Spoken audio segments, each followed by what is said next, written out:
В Хандаге на базе многопрофильной гимназии имени Вячеслава Штырова тампонские школьники впервые приняли участие в муниципальном этапе республиканской деловой игры «Басхан».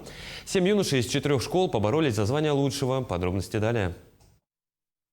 На каждом этапе конкурса «Басхан» юноши имели возможность раскрыть себя с разных сторон. Девятиклассник Сосыльской средней школы Алексей Уткин – опытный чтец на якутском языке и сам пишет стихи. Поэтому он с удовольствием продемонстрировал свои литературные способности в конкурсе импровизации четверостишей. Мне в ходе этапа об исторической лестнице попался первый президент Республики Саха-Якутия.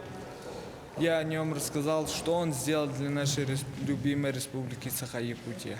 Мы не должны забывать, что оставили наши предки и так далее.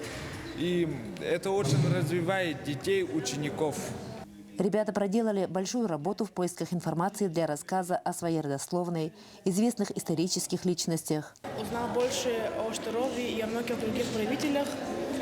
Больше всего я готовился к первому, второму этапу.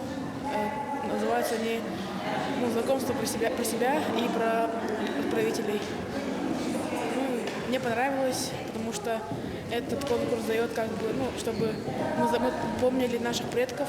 В деловой игре они отвечали на актуальные вопросы, в частности, о строительстве моста через реку Алдан, закреплении в селах дипломированных специалистов, роли отца в воспитании сына, пользе чтения для молодого поколения.